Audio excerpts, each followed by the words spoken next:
Jadi kita wajib taat kepada pemerintah. Dan di sini ada bahasa Nabi SAW sesuai dengan kesanggupan. Ya. Artinya semampu kita.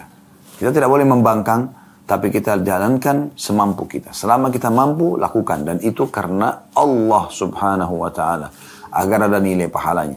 Kita sabar sedikit dengan lampu merah misalnya. Karena kita tahu ini adalah taat kepada pemerintah. Perintah Allah dan Rasulnya. Maka dengan sabar sedikit kita niatkan sebagai patuh kepada pemerintah kita. Karena Allah perintahkan ada pahalanya. Sulitnya apa? Anda tinggal sabar. Anda tidak mengganggu orang lain. Tidak ugal-ugalan. Dan Anda dapat pahala. Allahu Rabbi wal Islamu dini wa Muhammadan Rasulullah. Assalamualaikum warahmatullahi wabarakatuh. Alhamdulillah wassalatu wassalamu ala Rasulillah. Segala puji dan puja kehadirat Allah Subhanahu wa taala, juga salawat dan taslim kepada Nabi besar Muhammad sallallahu alaihi wa ala alihi wa sahbihi wasallam. Saudaraku seiman, seperti biasa di hari Rabu siang hari pukul 13.00 waktu Indonesia Barat kita akan melanjutkan bedah buku kita Riyadhus Shalihin, tulis oleh Imam Nawawi rahimahullah. Semoga Allah Subhanahu wa taala mengikhlaskan niat kita semua dalam hal menuntut ilmu, dan juga semoga Allah Subhanahu wa taala menjadikannya sebagai tambahan amal soleh kita pada hari kiamat nanti. Dan bagi teman-teman yang mengikuti acara ini, jangan lupa teman-teman coba ajak kerabatnya, kenalannya, share di grup dan di medsosnya tentang pengajian live ini. Semoga saja insya Allah ada di antara mereka yang tertarik untuk mendengarkan dan akhirnya mendapatkan hidayah, dan tentu Anda akan panen pahalanya sesuai dengan hadis Nabi alaihi salatu wassalam, man dalla ala khair, siapa yang menjadi petunjuk terhadap kebaikan, kana lahu mithlu ajri fa'ili min ghairi an yanqus min ajri fa'ili syai'a, dia akan mendapatkan dan memanen pahala orang yang mengikutinya tanpa dikurangi sedikit pun dari pahala orang yang mengikutinya. Dan juga teman-teman sekalian, sebagaimana umumnya di medsos biasanya orang diajak untuk memberikan dukungan terhadap channel-channel, maka tentu saja tidak ada yang aib bila seorang dai mengajak para pengikut dan netizennya untuk mengikuti dengan follow dan juga subscribe serta juga loncengnya bagi di YouTube, dan teman-teman juga di Instagram dan Facebook bisa mengikuti dan menyebarluaskan insya Allah. Tujuannya agar kebaikan yang berisikan agama Allah Subhanahu wa taala bisa tersebar, dan juga akhirnya kita panen pahalanya. Bukan urusan dunianya, tapi urusan akhiratnya insya Allah. Baik teman-teman sekalian, kita akan lanjutkan bab ke-80 dari kitab Riyadhus Shalihin ini dengan judul bab kewajiban menaati pemerintah dalam perkara yang bukan maksiat dan haramnya menaati mereka dalam kemaksiatan. Saudaraku seiman, Allah Subhanahu wa taala memang menjadikan dalam kehidupan kita manusia ini, karena manusia adalah makhluk sosial, ada pemimpin dan ada yang dipimpin. Dan Islam datang menata dengan rapi. Artinya setiap pemimpin yang dipilih punya tugas dan kewajiban, dan juga punya hak dari sisi yang lain. Sebagaimana juga masyarakat punya hak dan kewajiban, ya. Artinya mereka punya kewajiban dan juga punya hak dari pemerintah mereka. Nah, kita sudah tidak asing lagi tentunya teman-teman sekalian firman Allah Subhanahu wa taala, dan ini diangkat oleh Imam Nawawi rahimahullah. Dalil pertama dalam surah An-Nisa 59 yang bunyinya, ya ayyuhalladzina amanu atii'ullaha wa atii'ur rasula wa ulul amri minkum. Al-ayah. Artinya, hai orang-orang beriman, taatilah Allah, taatilah Rasul dan pemerintah kalian. Teman-teman sekalian, pemerintah di sini disebutkan sebagai salah satu bentuk ketaatan kepada Allah Subhanahu wa taala bila kita taat kepadanya.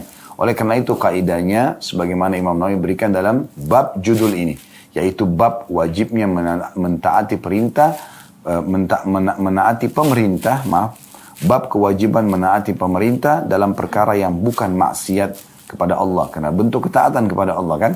Dan juga haram mentaati mereka atau menaati mereka bila itu kemaksiatan dalam kemaksiatan kepada Allah Subhanahu wa taala. Masuk dalam umumnya sabda Nabi sallallahu alaihi wasallam, la ta'ata li makhluqin fi ma'siyati khaliq.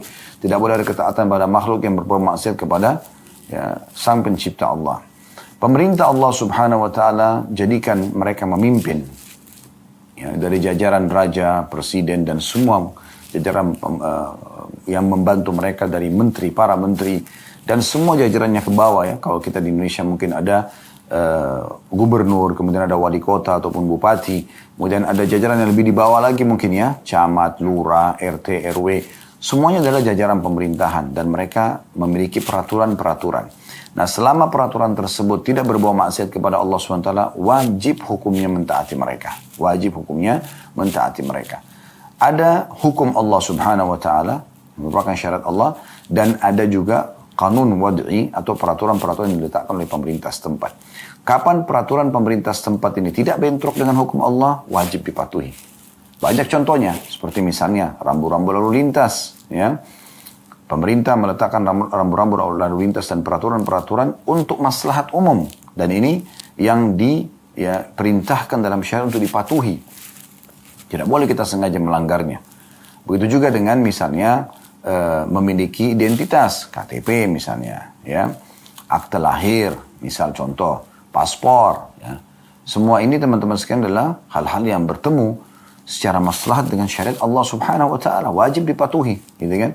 Tidak boleh orang ugal-ugalan, ya, sengaja melanggar lalu lintas, sengaja tidak ingin memiliki identitas misalnya, ya, atau sengaja membuat kekacauan sehingga akhirnya terjadilah kerusakan di negara tersebut. Ini semua hukumnya haram, tidak dibolehkan, ya. Seperti orang yang sengaja demo kemudian merusak, ya, dengan cara merusak fasilitas umum, ya, mengganggu ketentraman masyarakat. Ini semua tidak pernah ada dalam Islam. Ya, tidak pernah ada dalam agama Islam. Kita dianjurkan agar menjalankan hadis Nabi SAW. Kata Nabi SAW, siapa yang melihat satu kesalahan dari imamnya, pemimpinnya, maka sebaiknya dia merangkul, memegang tangannya dan mengajaknya berbicara empat mata. Menyampaikan nasihat. Kalau nasihat tersebut diterima, maka itulah target dia. Namun kalau tidak diterima, maka dia sudah lepas tanggung jawab di sisi Allah Subhanahu Wa Ta'ala. Dan itu pun bagi orang yang memiliki kesempatan dan juga kedudukan untuk itu. Tidak semua orang bisa berbicara. Anda sebagai masyarakat biasa, teman-teman sekalian, jauhi berbicara sesuatu yang tidak bisa Anda jangkau. Anda bicara tentang masalah baik buruknya pemerintah, Anda bicara tentang peraturan, tapi sebenarnya tidak akan sampai, gitu kan? Kalau itu suara bisa sampai dan bentuknya ikhlas karena Allah ingin memberikan masukan, amar ma'ruf nahi mungkar, tidak ada masalah. Tapi kalau tidak sampai, dulu di warung kopi di pinggir jalan, atau lagi di rumah, ibu-ibu lagi masak, berbicara tentang masalah baik buruknya pemerintah, ini unik gitu. Kalau seandainya di pandangan dia buruk, maka belum tentu buruk di pandangan pemerintah. Berapa banyak keputusan pemerintah yang penuh dengan maslahat, tapi dipandang buruk oleh individu dari masyarakat tersebut. Sehingga akhirnya dia berbicara terus, seakan-akan dia orang yang paling hebat. Padahal belum tentu. Ya, sosok yang sedang berbicara tentang keburukan pemerintah ini, pada saat dia diberikan wewenang, dia bisa menjalankannya. Saya sering berikan contoh ini, dan saya ulangi lagi di saat ini. Banyak di antara masyarakat mirip seperti penonton sepak bola. Di saat di lapangan ada para pemain bola. Pemain bola ini, mereka dari kecil sudah latihan bola. Sudah dari kecil bangun tidur sampai kan istirahat lagi malam hari, mereka tendang bola, mereka latihan, ya, semua jenis yang berhubungan dengan masalah olahraga sepak bola itu misalnya, ya, apakah jadi gawang, jadi penyerang dan seterusnya, dan mereka sudah tiap hari latihannya itu. Tetapi subhanallah, di saat misalnya terjadi satu tendangan meleset dari seorang pemain, apakah tendangan langsung, apakah tendangan penalti misalnya, maka berapa banyak di antara penonton yang mencaci maki, mengatakan bodoh misalnya, mengatakan tidak tahu dan seterusnya. Padahal belum tentu kalau dia masuk menendang, ya, dia bisa memberikan hasil, membuahkan hasil seperti yang diharapkan. Sementara dia sendiri mungkin cuma sekedar hobi saja. Sementara yang di lapangan adalah memang pemain aslinya. Nah, itu contoh yang paling real. Kita di masyarakat, kita cuma melihat dan mendapat informasi yang tersebar di media misalnya. Tanpa kita tahu lebih dalam dan karena kita bukan ahlinya tentang kenapa pemerintah mengambil keputusan A, keputusan B. Karena mereka memang orang-orang yang sudah terlatih di bidang itu. Mereka memikirkan maslahat umum, ya. Maslahat yang memang bisa merata semua dirasakan manfaatnya untuk masyarakat. Kenapa kebanyakan orang selalu menilai negatif, selalu berbicara yang buruk? Kalau individu-individu yang di pemerintah itu melakukan perbuatan yang salah, maka kita sebagai seorang muslim sangat yakin dengan kalimat tauhid kita. La ilaha illallah, La ma'budu bihaqqin illallah. Tidak ada Tuhan yang berhak disembah kecuali Allah. Di mana Allah ini maha melihat, maha mengetahui, maha mengawasi.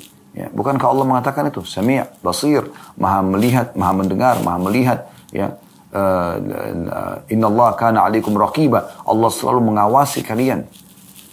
Jadi Allah SWT itu maha teliti. Ya, tahu semuanya.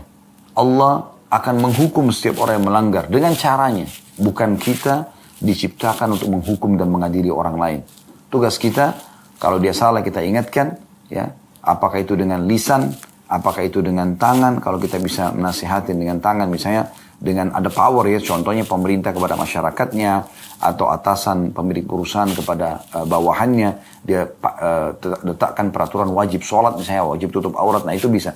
Atau dengan lisan, nasihat lisan, atau kalau tidak bisa dengan hati, ya. Lebih baik kita lebih banyak mengintrospeksi diri kita sendiri, daripada kita masuk ke masalah hak orang lain yang belum tentu lagi kita jangkau dan bisa bertemu dengannya. Berapa banyak orang yang memprotes tentang satu program pemerintah, ternyata itu maslahatnya banyak sekali dan penting untuk disosialisasikan. Kemudian setelah sekian lama dia baru tahu dirinya salah. Bagaimana caranya dia minta maaf kepada individu yang sudah dicaci maki, apalagi kalau orang itu sudah, ya, sementara menjabat saya susah untuk ditemuin. Apalagi kalau sudah tidak menjabat, mungkin sudah meninggal dunia bahkan. Kita sudah tidak tahu di mana dia hidup pada saat sudah tidak menjabat misalnya, atau alamatnya, ataupun kalau sudah meninggal, bagaimana caranya kita meminta maaf kepada orang seperti ini? Sementara kita sibuk mencari kesalahan orang lain. Lebih baik teman-teman sekalian daripada mencari dan menilai kesalahan orang, kita mendoakan agar mendapatkan hidayah. Itu yang harus kita lakukan. Dakwahi dengan cara yang baik. Umar bin Khattab radhiyallahu anhu dalam satu kisah dikatakan, dinukul oleh Ibnu Katsir kisah ini, beliau pernah kedatangan seseorang, badannya kekar, orangnya muslim, datang berkunjung kepada rajanya pada saat itu. Setelah beberapa waktu, Umar bin Khattab sempat menanyakan kepada orang di sekitarnya, mana si fulan itu? Mereka mengatakan, wahai Amir Mu'minin, dia sudah rusak sekarang. Ya, maksudnya jauh, dia sudah minum khamar dan melanggar maksiat kepada Allah. Umar pada saat itu siapa yang tidak kenal ketegasannya? Siapa yang tidak kenal powernya dia sebagai raja yang menguasai, ya, seperempat dunia pada saat itu. Jazirah Arab, sebagian besar wilayah Syam, ya, bahkan wilayah Syam, ya, kemudian sebagian besar wilayah Persia, ya, Irak, Iran, sebagian besar wilayah Afrika, sebagian wilayah Afrika Utara, Mesir, terus melebar ke Tunis dan seterusnya. Itu luar biasa. Dia kan bisa menggunakan power sebenarnya. Maksiat nih, hukum saja. Enggak. Tapi apa yang Umar lakukan? Dengan penuh hikmah, penuh ilmu, ya, penuh niat yang ikhlas karena Allah Subhanahu wa taala. Beliau memanggil sekretarisnya, suruh tulis. Dari Umar bin Khattab, dia tidak katakan bahkan Amir Mu'minin, dari Umar bin Khattab kepada fulan, disebutkan nama orang itu. Saya mengingatkan kepadamu tentang firman Allah Subhanahu wa taala, surah Mu'min atau surah Ghafir, surah nomor 40 ayat 3. Ghafir dzambi wa qabilit taubi syadidil iqabi dzit tauli la ilaha illahu, ya, ilaihil masir. Yang artinya qabilit taubi, ya, ghafir dzambi, zat yang maha pengampun dosa, qabilit taubi, menerima taubat hamba-hambanya, syadidil iqab, dan sangat keras siksaannya. Ya, dzit tauli la ilaha illahu, dia adalah zat yang maha sempurna, maha tinggi, dan tidak ada Tuhan yang berhak disembah kecuali dia. Ilaihil masir, kepadanya akan dikembalikan. Maka pada saat surat itu sampai kepada orang yang tadi sudah jauh dari agama Allah, dia baca, lalu dia tersentuh. Seorang raja menyurat kepada dia. Kemudian dia pun membaca firman Allah SWT mengatakan, Allah Tuhanku telah mengingatkanku, ya, akan mengampuni dosaku. Ghafiridz dzambi, pengampun dosa. Qabilit taubi, ya, menerima taubat. Kemudian juga telah mengancamku dengan firman-Nya syadidul iqab, sangat berat siksaannya bagi orang yang tidak mau taubat, gitu kan. Maka orang itu pun menjadi baik. Beberapa saat kemudian sampai berita kepada Umar bin Khattab radhiyallahu anhu, kalau orang itu sudah baik dan sudah taubat karena mendengarkan nasihat dari surat yang beliau tulis, maka beliau mengatakan, beginilah seharusnya kalian lakukan. Orang-orang yang sedang melakukan pelanggaran, kemaksiatan, bukan untuk dimusuhi, tapi bagaimana kita merangkul mereka, bagaimana kita menyelamatkan mereka agar mereka sadar kalau itu kesalahan dan akhirnya selamat di dunia dan selamat di akhirat. Kenapa kita tidak melihat pelanggaran orang lain dan kekurangan dalam masalah aplikasi ilmu agama adalah kebaikan?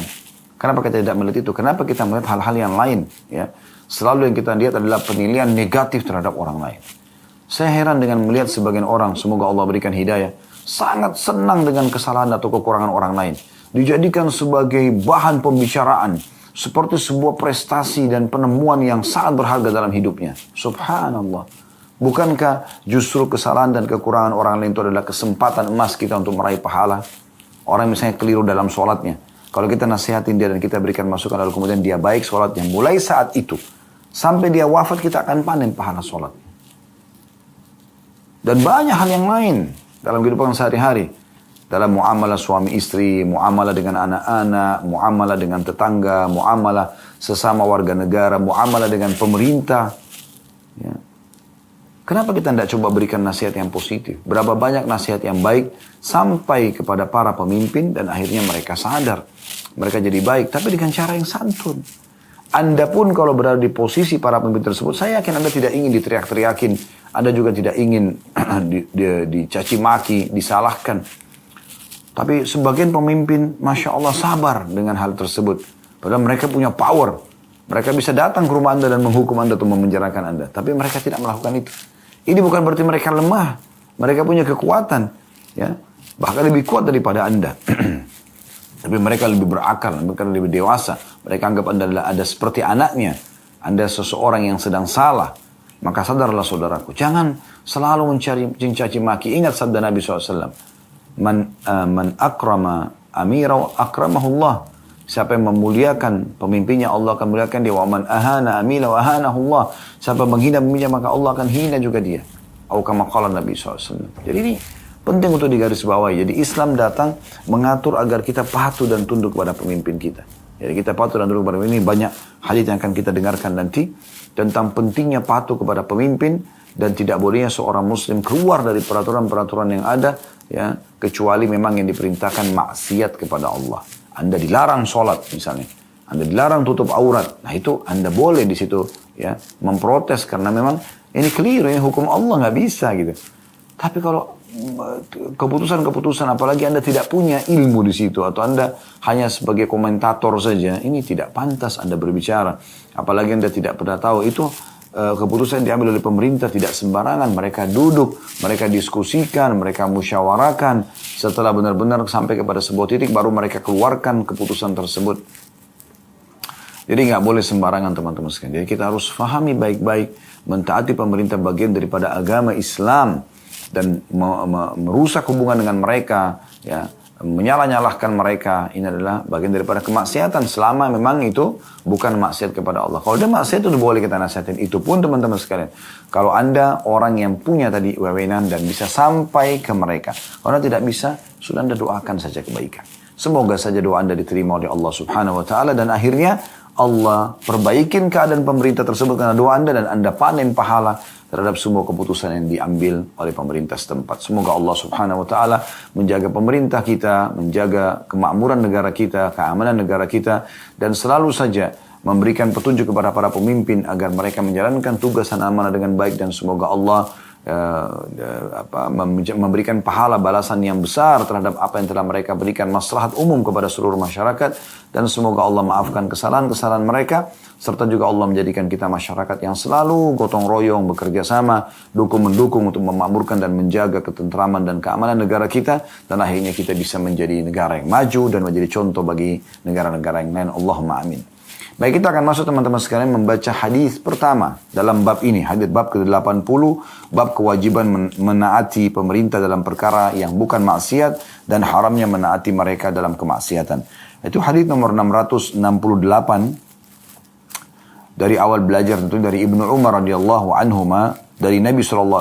Beliau bersabda, "Alal mar'il muslimis sam'u wat ta'atu fima habba wa karih illa an yu'mara bi ma'siyah." فَإِذَا أُمِرَ بِمَعْصِيَةٍ فَلَا سَمْعَ وَلَا طَاعَةٍ. Hadis ini riwayat Bukhari Muslim. Terjemahannya, wajib atas setiap muslim untuk mendengar dan taat dalam hal yang dia sukai atau dia benci dari keputusan-keputusan yang ada. Dia suka atau dia tidak suka. kecuali jika dia diperintah berbuat maksiat. Ini tolak ukurnya.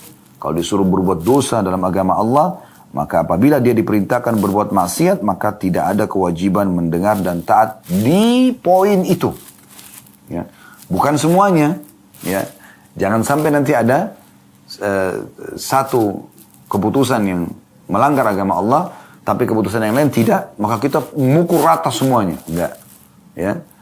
Jadi tolak ukur adalah perbuatan tersebut yang sedang, atau keputusan tersebut, butir-butir yang sedang sosialisasikan misalnya. Nah itu yang kita bisa diskusikan dengan pihak pemerintah. Nah ini kita diskusikan, kita sampaikan, kita ajukan, dan kita doakan semoga Allah Subhanahu Wa Taala menjadikan ini adalah kebaikan, ya. Dan itu Anda perlu kemas setiap aktivitas Anda dengan sabda Nabi SAW, "Ma nazala linu fi syai'in illa zanah." Tidak ada sesuatu yang diliputi dengan kelemah lembutan kecuali akan menghiasinya. "Wa ma nuzi'a min syai'in illa syanah." Dan tidak ada sesuatu yang diangkat darinya kelemah lembutan kecuali akan merusaknya.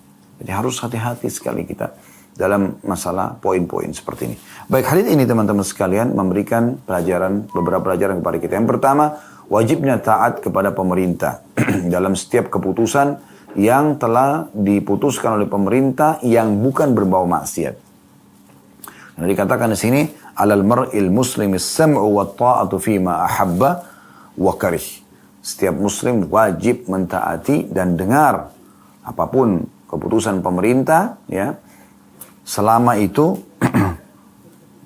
bukan maksiat, gitu kan. Baik dia suka keputusan itu, dia tidak suka. Kemudian pelajaran yang kedua atau faedah kedua dari hadis adalah bolehnya setiap muslim tidak patuh. Lawan daripada faedah pertama tadi, kalau yang diperintahkan khusus secara substansial bahasannya, kalau diperintahkan itu berbau maksiat kepada Allah. Nah di poin itu dia tidak taat, tapi bukan menyeluruh ya, tapi di poin itu saja. Kita langsung masuk ke hadis nomor 2 dalam bab ini, urutan 669 dari awal belajar, masih dari sahabat yang sama, Abdullah bin Umar radhiyallahu anhuma. Beliau berkata, "Kunna idza bay'na Rasulullah sallallahu alaihi wasallam 'ala as-sam'i wa ta'ati yaqulu lana fi mastata'tum." Hadis ini riwayat Bukhari Muslim. Bila kami mengambil janji setia Rasulullah sallallahu alaihi wasallam untuk mendengar dan taat, beliau bersabda kepada kami dalam batas yang kami sanggupi. Riwayat ini teman-teman sekalian menyempurnakan bahasan riwayat yang pertama tadi, yaitu urutan 668 dari awal belajar. Jadi kita wajib taat kepada pemerintah. Dan di sini ada bahasa Nabi SAW sesuai dengan kesanggupan. Ya. Artinya semampu kita. Kita tidak boleh membangkang, tapi kita jalankan semampu kita. Selama kita mampu, lakukan. Dan itu karena Allah Subhanahu Wa Ta'ala. Agar ada nilai pahalanya. Kita sabar sedikit dengan lampu merah misalnya. Karena kita tahu ini adalah taat kepada pemerintah. Perintah Allah dan Rasulnya. Maka dengan sabar sedikit kita niatkan sebagai patuh kepada pemerintah kita karena Allah perintahkan, ada pahalanya. Sulitnya apa? Anda tinggal sabar, Anda tidak mengganggu orang lain, tidak ugal-ugalan, dan Anda dapat pahala. Lampu merah 1 menit, gitu kan? Sabar. 2 menit. Ya. Syaitan sering kali membuat kita seperti orang yang tidak bisa sabaran, karena memang dia ingin kita bermaksiat di poin itu. Mungkin Anda mengatakan, "Ustadz, apaan sih bahas tentang masalah lampu merah?" Akhi dan ukhti. Ini bagian daripada substansial kepatuhan. Pemerintah sudah meletakkan lampu itu untuk dipatuhi. Merah sudah jelas untuk berhenti. Yang kuning berarti berhati-hati. Ya sudah harus mengatur rem, gas ya. Dan hijau baru boleh jalan. Itu pun kalau Anda lihat ya sudah ada peringatan, maka Anda berhati-hati, berhenti. Jangan sampai Anda bertabrakan dengan orang lain yang ada di sisi jalan yang berbeda misalnya dari Anda. Contohnya gitu kan. Dan banyak contoh-contoh peraturan-peraturan yang lain yang memang pemerintah sudah meletakkannya. Nah kita taati semampu kita, gitu kan. Ada apa-apa kita bisa diskusikan dengan pihak pemerintah. Datang ke kantor lurah terdekat, kantor camat terdekat. Ya, mungkin yang terdekat dengan Anda ada RT, ada RW, Anda bisa tanyakan tentang peraturan yang ada misalnya. Maka Anda bisa menyampaikan masalah itu, ya. Baik, dari hadis ini kita ambil pelajaran tambahan, satu pelajaran tambahan dari hadis yang sebelumnya, bahwasanya ketaatan terhadap perintah pemerintah, ya, perintah pemerintah yang atau keputusan pemerintah yang sudah diberikan semampu seseorang mukmin dalam menjalankannya dan mematuhinya. Artinya dia coba maksimal dalam menjalankan semampunya, dan itu akan ada nilai pahala di sisi Allah Subhanahu wa taala di saat dia meniatkan patuh pada pemerintah karena Allah yang memerintahkan. Hadis selanjutnya nomor 670, ini hadis ketiga dalam bab kita, masih dari sahabat yang sama, Abdullah bin Umar radhiyallahu anhu, beliau berkata, saya mendengar Rasulullah sallallahu alaihi wasallam bersabda, man khala'a yadan min ta'atin laqiya Allah yaumal qiyamati wala hujjatalah, wa man mata wa laysa fi 'unuqihi bai'ah mata mitatal jahiliyah. Hadis ini riwayat Muslim. Artinya barang siapa yang mencabut tangannya dari ketaatan. Ada putnot nomor 515 di bawah. Kata Imam Nawawi rahimahullah, membangkang pemimpin dan menentangnya dalam perkara yang bukan maksiat. Peraturan apa ini? Wah, nggak mau, pokoknya bangkang. Ribut terus, salah semua pemerintahnya. Gitu kan. Siapa yang mencabut tangannya dari ketaatan, maka dia akan bertemu Allah pada hari kiamat dalam keadaan dia tidak memiliki hujjah atau alasan untuk bisa selamat. Dan barang siapa yang mati, sedang pada lehernya tidak ada baiat, tidak ada ketaatan, maka dia mati dengan cara jahiliyah. Di sini ada footnote juga nomor 516 yang dimaksud dengan mati jahiliyah. Kata beliau adalah mati dalam keadaan sesat seperti matinya orang-orang jahiliyah, sebab mereka tidak memiliki pemimpin dan ini adalah aib bagi mereka. Ini kata Imam Nawawi rahimahullah. Ini riwayat masih di nomor 670. Ada riwayat lain ya masih milik Abdullah bin Umar juga radhiyallahu anhu yang bunyinya kata Nabi SAW, wa man mata wa huwa mufarikun lil jamaah fa innahu yamutu mitatan jahiliyah. Barang siapa yang mati dalam keadaan memisahkan diri dari jamaah, sendiri, eksklusif, ya, mau memberontak, mau keluar, maka pada saat dia mati dalam keadaan atau secara jahiliyah. Jadi di sini kita harus bedakan ya, mana poin yang dimaksud oleh hadis ini. Maksudnya dia memberontak, dia keluar, tidak mau patuh, dengan mana pada saat orang memberikan masukan. Itu memberikan masukan positif saja. Tapi tentu teman-teman sekalian, Anda memberikan masukan sebagai istri kepada suami Anda, beda dengan kalau Anda memberikan masukan kepada anak Anda, suami Anda pemimpin. Anda memberikan masukan kepada pimpinan Anda di instansi, atau orang tua Anda dulu, ya, beda dengan Anda memberikan masukan kepada saudara Anda, orang tua, walaupun mereka salah, posisi mereka sebagai orang tua, pemimpin, gitu kan, terhadap kita. Anda memberikan masukan kepada atasan Anda di kantor, beda dengan Anda bicara memberikan masukan kepada teman-teman Anda, ya, yang staraf dengan Anda, satu tingkat dengan Anda. Anda memberikan masukan panglima perang Anda di medan perang, ya, beda dengan Anda berikan masukan sesama prajurit misalnya. Anda memberikan masukan kepada kapten di lapangan dengan Anda berikan masukan kepada sama pemain, beda. Anda memberikan masukan kepada pelatih, ya, beda dengan sama pemain. Anda memberikan masukan kepada pemilik perusahaan, Anda bisa orang lain. Ya, Anda datang berkunjung di swalayan, di mall, Anda memberikan masukan pada pemiliknya misalnya. Atau Anda ngontrak rumah orang, atau orang Anda membeli rumah di satu komplek. Beda Anda berbicara dengan mereka, memberikan masukan, karena itu hak mereka. Ya, untuk membangun semua mereka, membuat sistem sesuai dengan yang mereka inginkan. Kita cuma memberikan masukan. Beda Anda berbicara dengan Anda memberikan masukan kepada saudara Anda misalnya, ya, atau anak Anda. Begitu juga Anda memberikan masukan kepada pemimpin Anda. Beda. Gak bisa sembarangan Anda ngomong seperti ngomong sama teman Anda, apalagi sampai mencaci maki. Posisi mereka sangat agung dan mulia. Allah muliakan mereka. Allah telah memudahkan mereka jadi pemimpin, maka harusnya dimuliakan. Ini poin yang harus kita harus bawahi baik-baik, gitu kan. Jadi nggak bisa sembarangan kita ngomong seakan-akan, oh mereka harus dengar. Kalau tidak dengar berarti harus dicopot, turunkan. Ini bahasa selalu mengatakan ganti, turunkan. Ini sungguh ajaib. Ya, seakan-akan orang hanya sekedar masang sebuah boneka atau patung yang bisa diganti-ganti, digeser-geser posisinya. Ini manusia. Berikan orang kesempatan untuk menjalankan tugasnya dan kewajibannya. Kita support, kita dukung, kita berikan masukan. Ya. Nah, tidak ada manusia yang sempurna. Baik, kita langsung masuk ke hadis ini. Faedahnya, faedah yang pertama adalah haramnya seseorang itu, ya, keluar dari ketaatan pemerintah dia selama bukan maksiat. Hukumnya haram. Ya. Ke sini dikatakan dia akan bertemu dengan Allah pada hari kiamat kalau dia tidak masuk dalam ketaatan pemerintahnya, sementara itu bukan pelanggaran agama, ya, maka dianggap dia tidak ada hujjah pada hari kiamat. Dia tidak bisa selamat, tidak bisa berhujjah, tidak bisa berargumentasi mengatakan ya Allah saya punya hak, nggak bisa. Artinya dia pasti akan dihukum di situ. Walaupun dia tahta masyiatillah, di bawah naungan Allah, insya adzaba wa insya ghafaralah.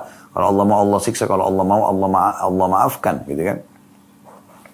Faedah kedua dari hadis adalah tentang bahayanya dan ancamannya orang yang meninggal dalam keadaan keluar dari ketaatan pemerintah setempat, ya, memberontak misalnya. Maka dia mati dalam keadaan jahiliyah. Bisa dibahasakan sini Imam Nawawi terjemahkan adalah dalam keadaan sesat. Wa na'udzubillah, ya. Baik, hadis selanjutnya 671. Ini hadis keempat dalam bab kita. Dari Anas radhiyallahu anhu, beliau berkata, Rasulullah SAW bersabda, Isma'u wa ati'u wa in istu'mila alaikum abdun habashi ka'anna ra'sahu zabibah. Hadis ini riwayat Bukhari. Dengarkanlah dan taatilah, meskipun yang memimpin kalian adalah budak yang berkulit hitam, kepalanya seperti kismis atau rambutnya seperti kismis. Hadis ini luar biasa gitu, ya.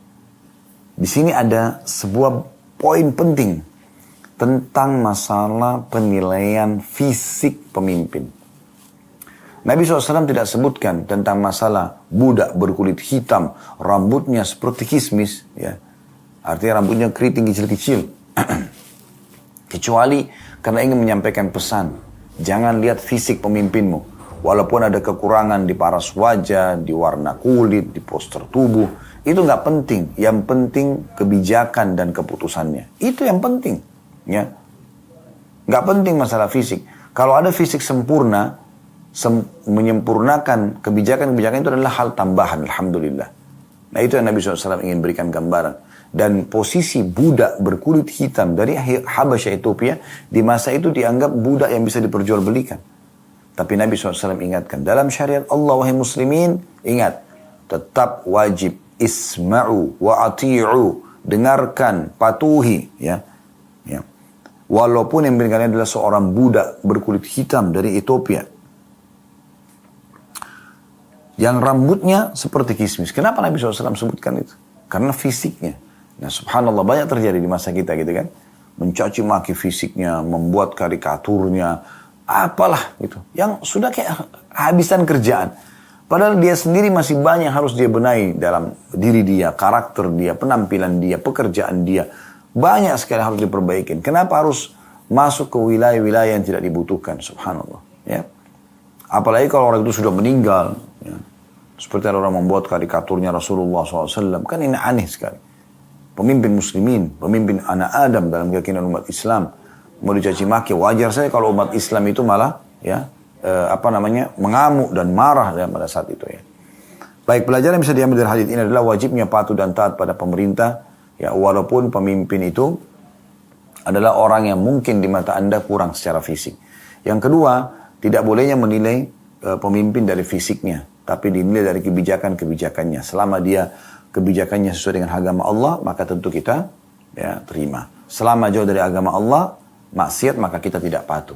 Baik teman-teman, sekarang kita akan kembali melanjutkan hadis kita, yaitu tepatnya hadis kelima dalam bab ini, urutan 672 dari awal belajar. Berbunyi, dari Abu Hurairah radhiyallahu anhu, beliau berkata, Rasulullah sallallahu alaihi wasallam bersabda, "Alaikumus sam'u wat ta'atu fi usrika wa yusrika wa manshatika wa makrahika wa atharatin 'alaik."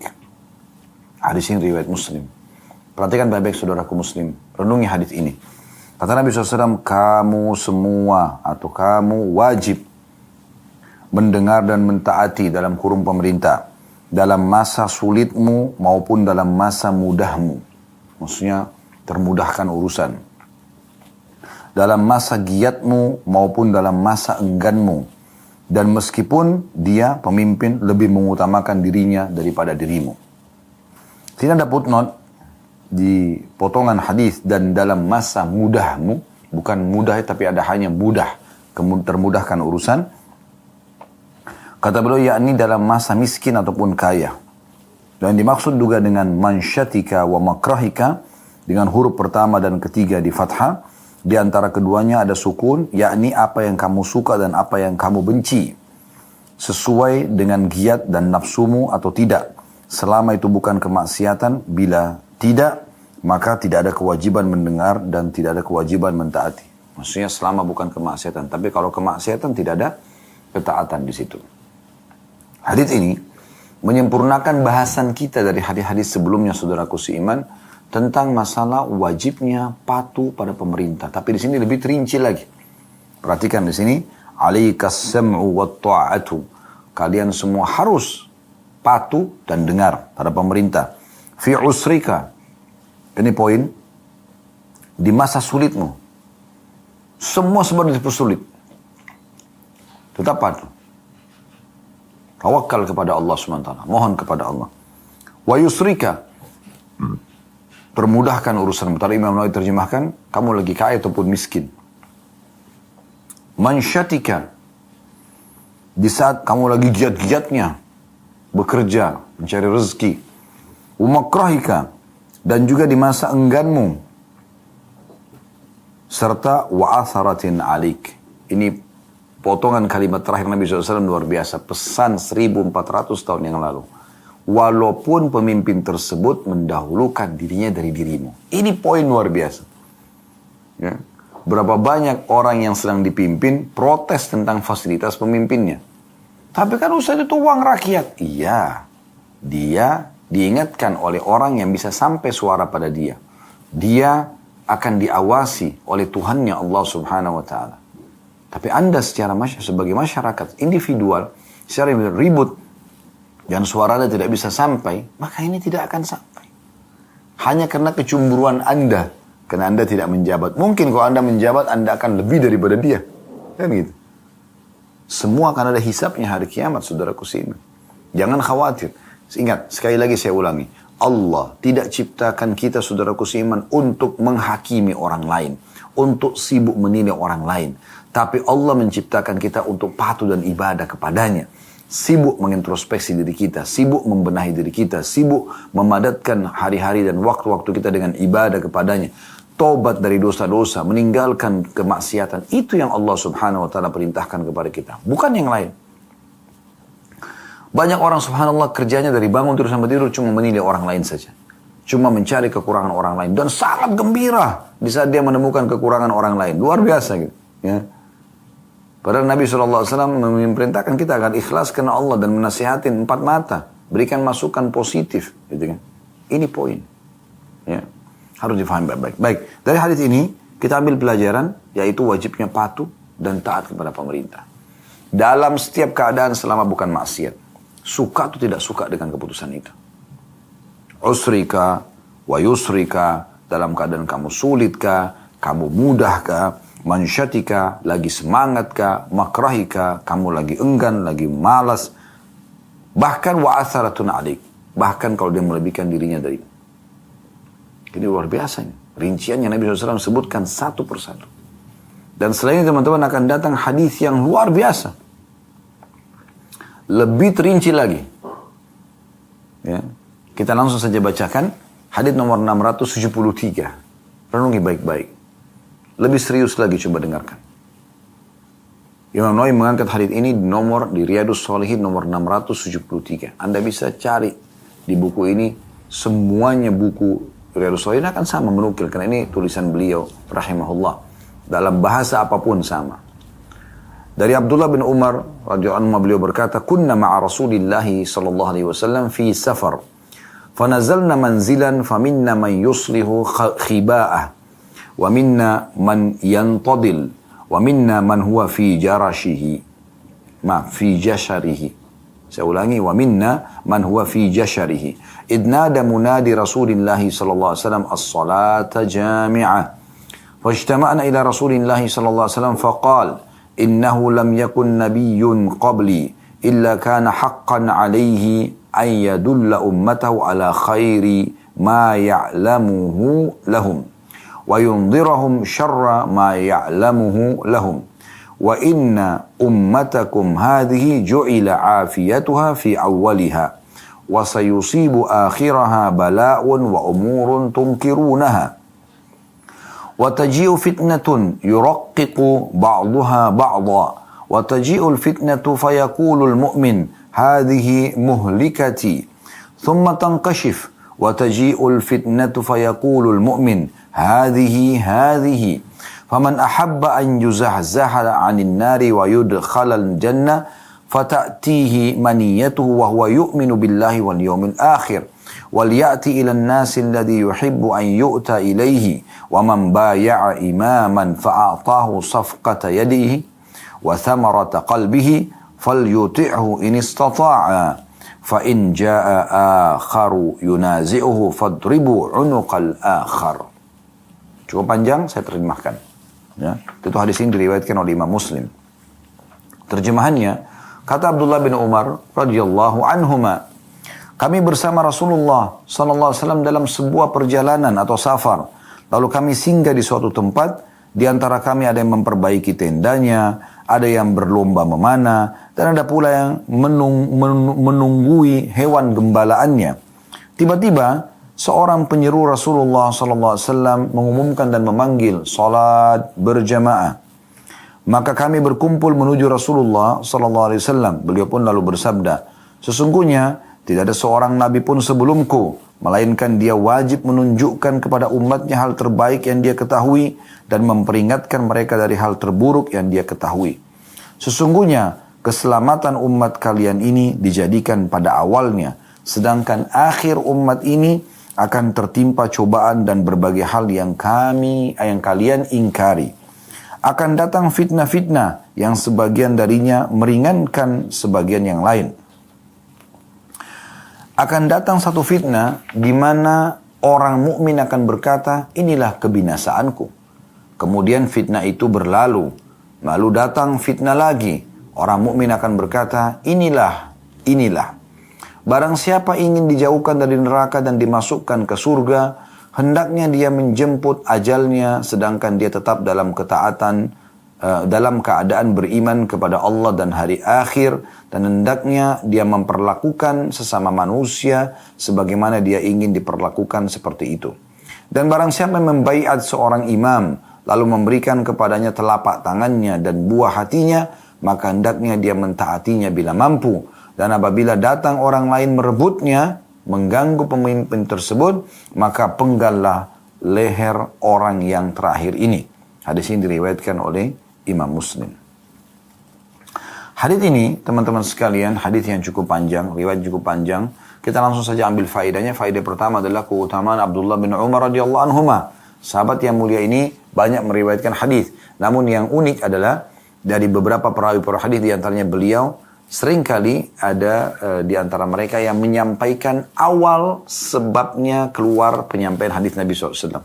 Di sini kan Abdullah bin Umar radhiyallahu anhu bisa saja langsung menyampaikan isi hadis, gitu kan? Tapi di sini beliau menceritakannya mungkin di waktu itu tidak seberapa diperlukan, karena yang hadir tahu kalau mereka ada yang sedang memanah, mereka ada yang sedang menunggui gembalaannya, mereka ada yang sedang memperbaiki tendanya tadi ya. Yang orang sudah tahu pada masa itu, yang hadir di situ. Namun kita yang sekarang kan tidak tahu kejadian itu. Dengan penyampaian seperti ini dalam riwayat dan dinukil ya, dari riwayat ke riwayat, dari masa ke masa, dari generasi ke generasi, maka lebih memberikan kepada kita faedah.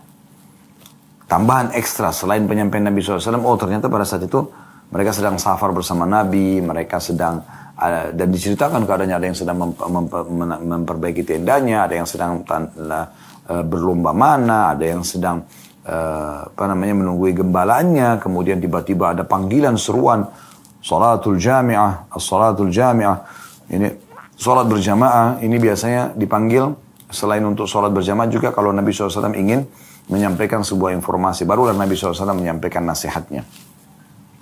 Nah ini kelebihan sendiri ya yang dimiliki oleh perawi hadis ini, yaitu Abdullah bin Umar radhiyallahu anhuma. Tentu ada juga di antara sahabat yang langsung to the point menyampaikan apa yang Nabi SAW sampaikan. Tapi yang menceritakan seperti ini ada uniknya gitu ya, karena akan menambah informasi, menggambarkan tentang keadaan di saat itu buat kita yang tidak hadir.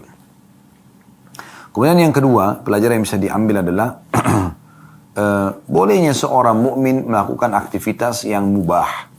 asal tidak berlebihan. Di sini kan ada diceritakan tentang masalah memperbaiki tenda, menunggu gembalaan, kemudian mereka bertanding memanah. Dan ini semua hal dibolehkan. Ya, selama itu mubah, boleh-boleh saja gitu. Dan yang ketiga, di masa Nabi SAW, kalau Nabi SAW ingin mengumpulkan orang menggunakan panggilan as-salatu jami'ah atau as-salata jami'ah. Gitu ya. Jadi salat berjamaah gitu ya panggilannya, salatu al-jami'ah, itu untuk mengumpulkan orang. Dan ini sebagai informasi tentu buat kita, begitulah cara memanggil di masa itu supaya orang-orang pada berkumpul. Itu pelajaran ketiga. Pelajaran keempat adalah wasiat Nabi SAW tentang tugas para nabi-nabi. Di sini beliau mengatakan, ketahuilah tidak ada satupun nabi sebelumku, termasuk aku tentunya, ya, bahwasanya mereka pasti wajib bagi mereka, ya, untuk menyampaikan yang mereka ketahui dari kebaikan yang sudah Allah amanahkan untuk disampaikan. Dan juga mengingatkan agar yang dari hal buruk, ya, yang mereka ketahui kepada umat yang sedang mereka dakwahi. Gitu kan? Jadi ini tentang tugas para nabi-nabi dan rasul, ya, bagaimana mereka tidak meninggal dunia kecuali mereka sudah menyampaikan semua pesan Allah, memotivasi manusia agar ikut dan patuh menjalankan perintah dan juga meninggalkan larangan. Nah, itu poinnya. Itu faedah yang keempat dari hadis. Faedah yang kelima adalah pesan Nabi SAW tentang kondisi umat ini, atau gambaran Nabi SAW tentang umat ini. Ini pesan kelimanya, ya. Yaitu beliau mengatakan sungguhnya dijadikan kebaikan umat ini di awalnya, di masa beliau SAW, di masa para sahabat, ya. Dan nanti di akhirnya justru banyak hal-hal yang kalian tidak sukai. Ya, mungkin kayak di masa kita ini ada hal yang tidak disukai, gitu kan. Kadang-kadang terjadi fitnah, ya, ada permasalahan yang umat sedang hadapi, ya. Kemudian fitnah yang lain meringankannya, gitu kan. Ada penyakit yang tersebar, tiba-tiba nanti ada kesembuhan. Atau ada fitnah yang lain terjadi, tapi lebih ringan daripada fitnah sebelumnya. Akhirnya fitnah yang sebelumnya dilupakan. Ya kan gitu. Nabi SAW memberikan gambaran seperti itu. Sampai-sampai ada perkataan orang mukmin pada saat itu, kayaknya saya akan binasa nih. Gitu. Kemudian hilang fitnah itu, cobaan tersebut. Lalu kemudian datang lagi. Dan orang mukmin terus mengatakan, mungkin yang ini, mungkin yang itu. Nah ini faedah yang bisa kita ambil dari hadis, ya. Faedah yang kelima adalah gambaran Nabi SAW tentang kondisi umat ini. Bagaimana memang keselamatan Allah berikan di awalnya, ya. Maksudnya generasi-generasi awal, generasi sahabat, generasi tabi'in, tabi'in. Ini sejalan dengan sabda Nabi SAW, sebaik-baik, ya, umat ini adalah generasiku, kemudian generasi setelahnya dan generasi setelahnya. Jadi memang kalau kita ingin kembali kepada yang terbaik adalah kita kembali kepada masa kejayaan Islam di masa itu. Ya, makanya Syekh Utsaimin rahimahullah mengatakan umat di Islam sekarang tidak akan pernah kembali kepada masa kejayaan mereka di awal kecuali mereka kembali seperti apa yang telah mereka lakukan generasi awal itu. Ya, mereka sama sekali tidak menjadikan dunia sebagai targetnya dan mereka saling, ya, mendukung amr ma'ruf, menyuruh kepada kebaikan dan nahi mungkar, melarang dari kemungkaran sampai mereka wafat, sehingga memang kehidupan itu selalu saja baik dan makmur. Islam selalu jaya, ya, dan berkuasa di masa itu. Jadi ini penyampaian, dan beliau menyampaikan, dan di akhir zaman nanti, ya, itu seperti kita akhirnya sudah 1400 tahun yang lalu lebih Nabi SAW sampaikan hadits ini, maka akan ada hal-hal yang kalian tidak sukai. Terjadi banyak cobaan-cobaan terhadap umat ini. Seperti kita lihat sekarang, mungkin Islam tidak suka, ya, beberapa keputusan dan segala macam, tapi ya udah terjadi. Cuman di sini dikatakan ada nanti cobaan yang datang meringankan cobaan yang sebelumnya karena dia lebih berat, kan gitu. Sehingga yang sebelumnya dilupakan gitu. Atau misalnya yang sebelumnya lebih berat dan datang sekarang lebih ringan, maka akhirnya ini lebih dianggap meringankan yang sebelumnya gitu. Dan setelah cobaan ini biasanya orang-orang mukmin mengatakan mungkin kita akan binasa nih, mungkin Islam akan hilang, mungkin begini dan begitu. Ya, tapi sebenarnya ini tidak terjadi, ya. Ini hanya sekedar, ya, ujian dari Allah Subhanahu wa taala. Pelajaran yang keenam dari hadis adalah Nabi SAW mengajarkan kepada kita agar bisa selamat, resep selamat, ya, dari neraka dan masuk ke dalam surga. Ya, ini pelajaran yang keenam. Dan wasiat ini, ya, di pelajaran keenam ini dibagi menjadi beberapa poin tentunya. Faedah keenam ini, yaitu yang pertama tentang meninggal dalam keadaan beriman kepada Allah hari akhir. Jadi bagaimanapun keadaan kalian nanti di akhir zaman, wahai umatku, ya, Ingat, meninggal dalam keadaan beriman kepada Allah hari akhir. Itu poinnya. Bagaimana Anda meninggal dalam keadaan beriman kepada Allah dan hari akhir. Dan juga wasiat yang kedua, ini masih di faedah yang keenam ya. Maka dia mendatangi manusia apa yang mereka suka. Dikatakan di sini terjemahannya, hendaklah dia memperlakukan sama manusia sebagaimana dia ingin diperlakukan seperti itu. Jadi setelah beriman pada Allah hari akhir, dia juga jangan ganggu orang sebagaimana dia tidak suka diganggu. Dia bantu orang sebagaimana dia suka dibantu. Dia ramah dengan orang sebagaimana juga dia suka diramahi. Nah seperti itu. Ini wasiatnya untuk selamat dari neraka, masuk ke dalam surga. Beriman kepada Allah hari akhir dan kemudian itu wasiat pertama. Wasiat kedua adalah bermuamalah dengan manusia, berinteraksi dengan mereka sebagaimana kita juga mau diinteraksikan seperti itu. Yang ketiga, wasiat Nabi SAW di sini, dia patuh dan taat pada pemimpinnya dan dia ulurkan ketaatannya itu dengan telapak tangannya serta dia juga setulus hatinya ya, mendukung program-program yang baiknya, dia doakan kalau ada yang salah dia juga doakan agar Allah berikan hidayah semampu dia ya. Serta kalau ada orang yang mau memberontak, maka dia justru melawan orang yang memberontak itu. Nah, ini wasiat Nabi SAW. Ini faedah yang keenam dan ini wasiat yang ketiganya. Karena di sini kan gabungannya adalah di faedah keenam, kalau ingin masuk surga dan selamat dari api neraka, maka pertama, beriman kepada Allah hari akhir, beriman kepada Allah dan hari akhir. Yang kedua, bermuamalah dengan manusia sebagaimana kita suka dimuamalai. Maksudnya kalau kita suka kalau orang ramah, kita harus ramah dengan orang. Begitu juga kalau kita tidak ingin diganggu maka jangan ganggu orang lain, seperti itu kurang lebih gambarannya. Kemudian yang ketiga adalah ini yang jadi saksi bahasan kita, dia tulus dan ikhlas patuh pada pemerintahnya ya.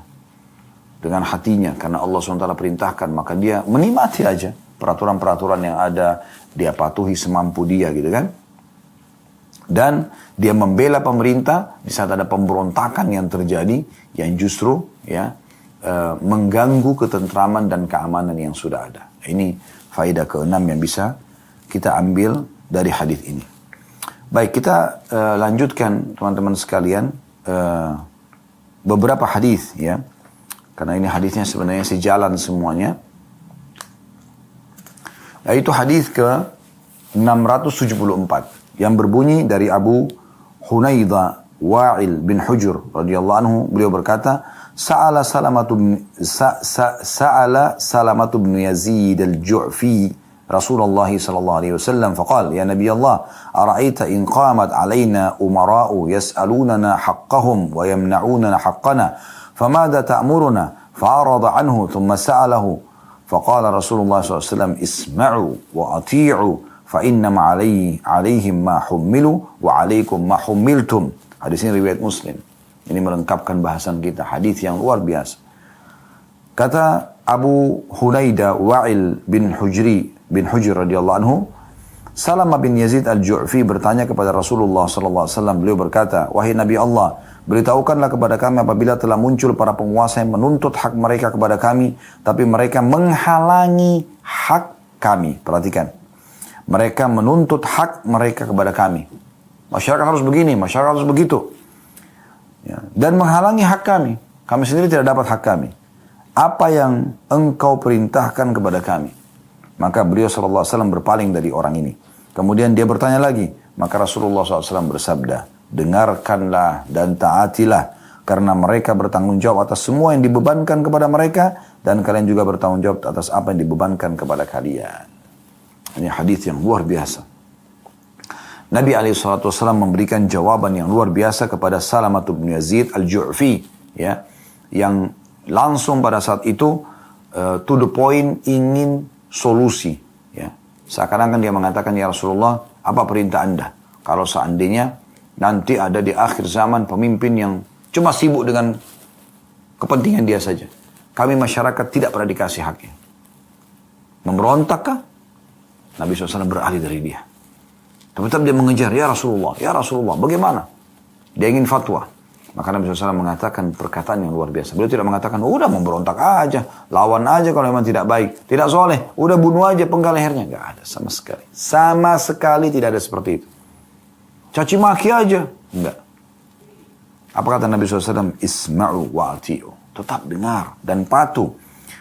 Karena sesungguhnya mereka akan bertanggung jawab terhadap apa yang mereka lakukan. Dan kalian juga akan bertanggung jawab terhadap apa yang kalian lakukan. Perintah Allah terhadap pemerintah sudah ada. Perintah Allah terhadap masyarakat sudah ada. Udah masing-masing akan diminta pertanggungjawabannya. Toh juga ajal kita akan datang di waktunya. Ya, selesai. Hadits ini memberikan pelajaran kepada kita. Yang pertama, tentang masalah bolehnya seseorang bertanya kepada ahli ilmu, para ulama menuntut ilmu, sesuai dengan apa yang dia butuhkan. Ya, tapi itu dengan adab dan tata krama. Kemudian yang kedua, tentang masalah bagaimana sikap seorang muslim pada saat menghadapi pemimpin yang zalim. Dia sibuk untuk kepentingan dirinya dan dia tidak memberikan hak masyarakatnya. Apa yang harus dia lakukan? Maka di sini jawaban Nabi SAW adalah patuh dan taat. Semasa kita hidup, semampu kita.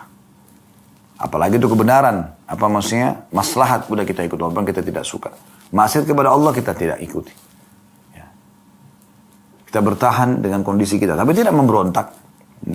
Kita tidak bisa terima karena itu misalnya haram dalam agama. Misal contoh. Banyak pelegalan minuman keras, perzinahan di sana sini. Oke, itu kemungkaran. Kita pungkiri dengan hati kita. Kita doakan supaya dapat hidayah, gitu kan. Mudah-mudahan Allah berikan hidayah, maka itu semua pemerintah yang menutupnya misalnya. Tidak perlu kita melakukan kekerasan, mengganggu orang. Bahkan tugas kita mendakwahi. Mungkin satu persatu akan mereka dapat hidayah nanti insya Allah. Para pelaku pezina itu, para pemabuk bisa mendapatkan hidayah. Sebagaimana tadi kita jelaskan di awal pertemuan kita. Tentang upaya Umar sebagai pemimpin menasihatin orang yang sudah terjerumus dalam kemaksiatan. Mengingatkan tentang firman Allah SWT. Kita tidak pernah tahu. Nah, potongan kata yang mana, potongan ayat Al-Quran yang mana, potongan hadis yang mana dari Nabi SAW yang bisa menyentuh hati seseorang. Seperti saya sekarang, tugasnya hanya menyampaikan. Apa yang Allah sampaikan sebagai hidayah di hati Anda, itu adalah Allah Subhanahu Wa Taala yang mengambil alih. Tidak mungkin kita bisa memberikan hidayah. Ya.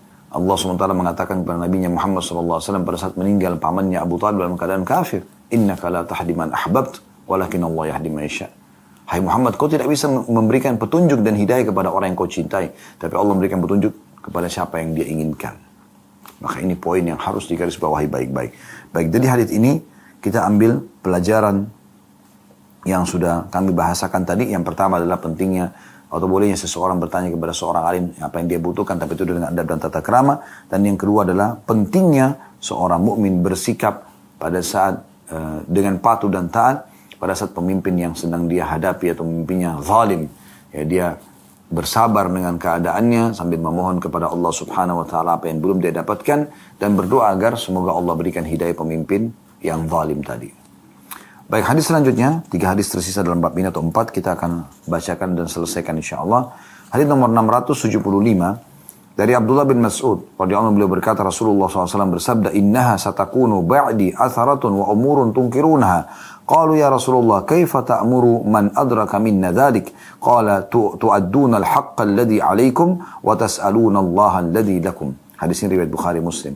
Sesungguhnya akan ada sesudahku sikap mementingkan diri sendiri dalam kurung oleh para pemimpin dan hal-hal lain yang kalian ingkari.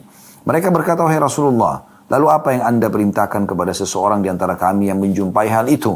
Maka kata Nabi SAW, tunaikanlah hak yang menjadi kewajiban kalian dan mintalah kepada Allah apa yang menjadi hak kalian. Perhatikan akhir hadis, mintalah kepada Allah apa yang menjadi hak kalian. Hadis ini teman-teman sekalian menyempurnakan bahasan kita, yaitu pelajaran yang pertama bisa diambil.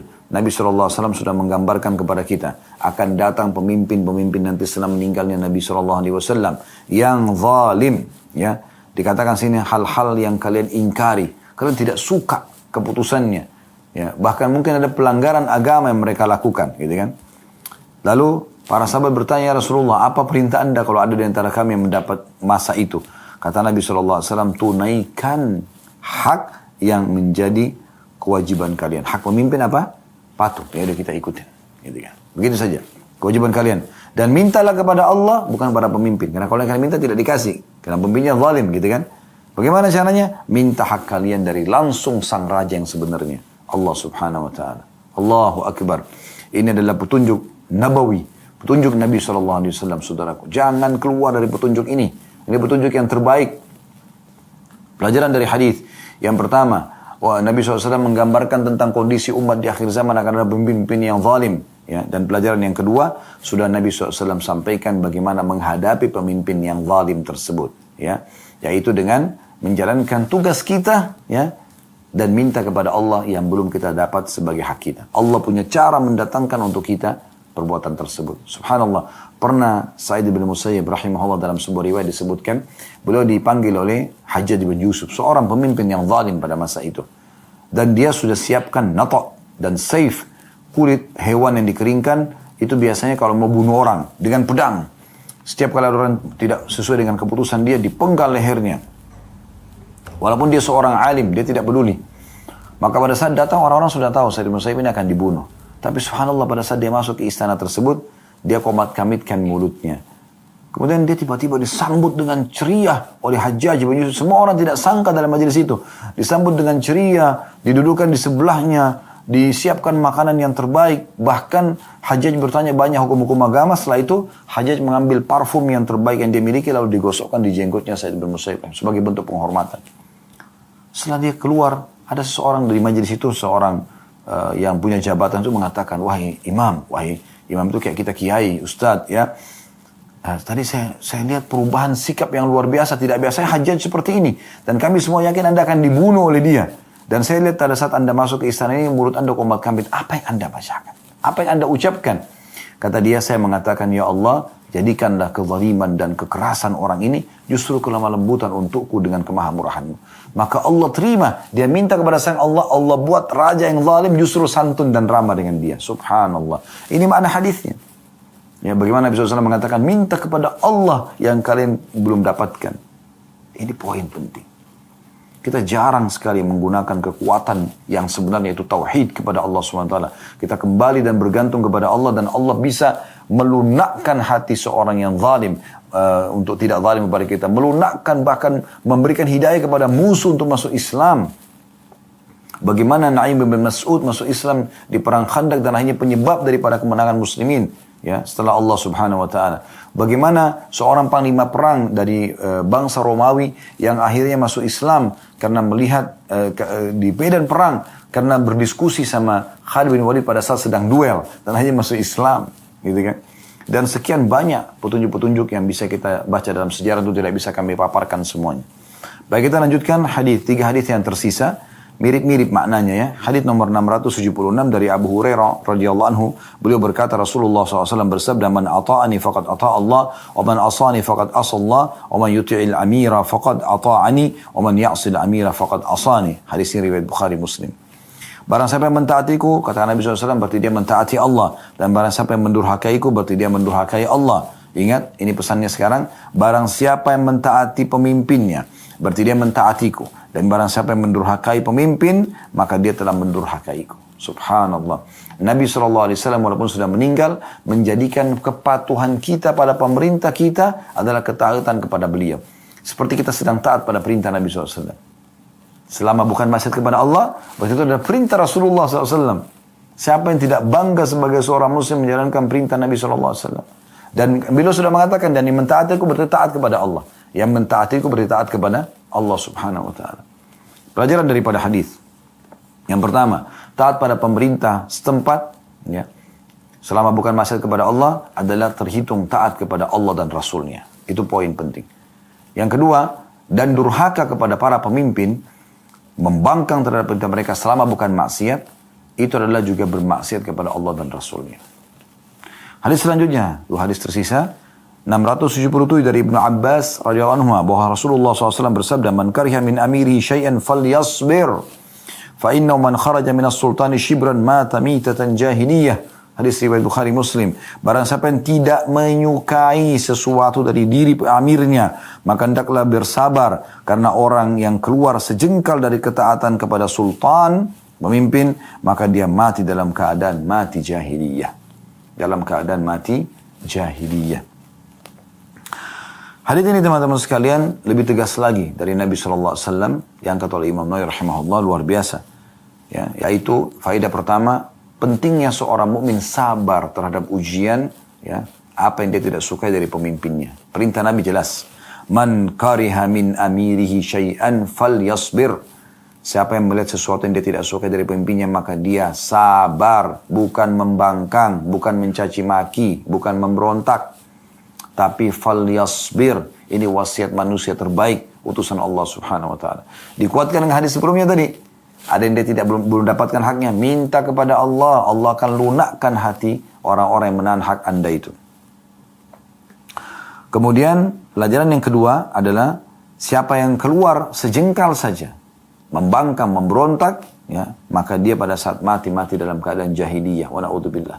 Semoga Allah selalu menjadikan kita berada di atas rel Allah yang Allah SWT perintahkan dan Rasulnya Muhammad SAW praktikkan atau perintahkan, termasuk taat kepada pemerintah selama bukan maksiat kepada Allah Subhanahu wa ta'ala.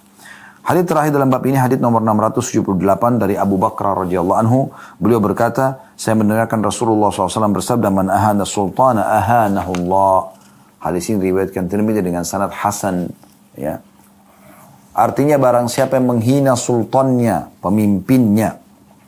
Ada di situ footnote nomor 522 di bawah di halaman 504, ya. Kata beliau demikian, sedangkan di dalam Sunan Tirmidzi tertulis Sultanallahi fil ard, sultannya Allah di bumi, ya. Maka Allah pun akan menghinakannya. Lalu beliau mengatakan, dan dalam bab ini masih banyak hadis dalam As-Sahih dan sebagiannya telah disebutkan dalam bab-bab sebelumnya. Kita langsung ambil faedah daripada hadis ini adalah bagaimana kita tambahkan satu faedah dari semua faedah yang sudah kita ambil dari hadis-hadis sebelum dalam bab ini, yaitu tentang terhinanya atau Allah akan menghinakan orang yang menghina pemimpinnya. Sekali lagi, Allah akan menghinakan orang yang menghinakan pemimpinnya. Jadi lebih baik Anda patuh dan Anda mendengarkan, ya, bila itu adalah bukan maksud kepada Allah, dan kalau Anda tidak suka, minta kepada Allah serta doakan agar pemimpin tersebut mendapatkan hidayah. Allahu a'lam. Ada benar dari Allah, ada salah dari saya, mohon dimaafkan. Subhanakallahumma bihamdika, asyhadu an la ilaha illa anta astaghfiruka wa atubu ilaik. Wassalamualaikum warahmatullahi wabarakatuh.